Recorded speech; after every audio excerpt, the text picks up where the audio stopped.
Hi guys, Peechi talkie സീരീസിലേക്ക് എല്ലാവർക്കും സ്വാഗതം. ഇന്ന് ഞാൻ നിൽക്കുന്നത് നെട്ടറ ഗ്രാമത്തിലാണ് കേട്ടോ. വൈറലാണ് നെട്ടറ ഗ്രാമം. അറിയോ ഈ നെട്ടറ ഗ്രാമത്തെപ്പറ്റി? നെട്ടറ ഗ്രാമം വയനാട്ടിലെ തിരുനെല്ലിയിൽ കാളന്തി നദി അതിരിടുന്ന നെട്ടറ ഗ്രാമം സഞ്ചാരികളുടെ പ്രിയപ്പെട്ട ഇടമായി മാറുന്നു. ബ്രഹ്മഗിരിയുടെ താഴ്വാരത്തുള്ള ഈ പ്രദേശം മരം കൊച്ചു തണുപ്പും കാർഷിക സംസ്കാരം കൊണ്ട് സമ്പന്നമാണ്.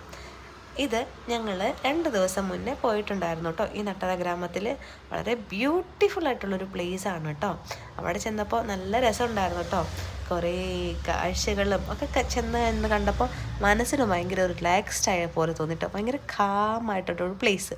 നിങ്ങൾക്ക് എപ്പോഴെങ്കിലും വയനാട്ടിൽ ഈ നെട്ടറ ഗ്രാമത്തിൽ പോകാൻ പറ്റുവാണെങ്കിൽ definitely you should go and എന്താ പറയുക, അവിടെ പോയി എൻജോയ് ചെയ്യണം എന്നാണ് പറയുക. ഞാൻ വളരെ നമുക്കൊത്തിരി ഇങ്ങനെ ഭയങ്കര ടൗൺ ഏരിയയിലും ഒക്കെ നിൽക്കുന്ന ഒരാൾക്കാണെങ്കിൽ ഡയറക്റ്റ് എന്തായാലും ഫോർ ഷുവർ നിങ്ങൾക്ക് ഈ പ്ലേസ് എന്തായാലും definitely you like this place. നമുക്ക് ഒരുപാട് ഇഷ്ടപ്പെട്ടു കേട്ടോ. ഞാനൊരു വയനാട്ടുകാരിയായിട്ടും ഈ പ്ലേസിനെ കുറിച്ച് അറിയണ്ടായിരുന്നില്ല. എൻ്റെ അപ്പയാണ് ഞങ്ങൾക്ക് ഈ സ്ഥലത്തെക്കുറിച്ച് പറഞ്ഞു തന്നെ കേട്ടോ. ഞാനും എൻ്റെ പാപ്പന്മാരും പിന്നെ എൻ്റെ അനിയനും കൂടെയാണ് കേട്ടോ ഈ സ്ഥലത്ത് പോയിട്ട്. ഭയങ്കര ബ്യൂട്ടിഫുൾ ആയിട്ടൊരു പ്ലേസാണ് കേട്ടോ. അപ്പോൾ നിങ്ങൾക്ക് എപ്പോഴെങ്കിലും പോകാൻ പറ്റുവാണെങ്കിൽ definitely you should go and see the wonder of nature എന്ന് പറയണം. നല്ല രസമുണ്ടായിരുന്നു. അപ്പോൾ ബൈ, ടേക്ക് കെയർ.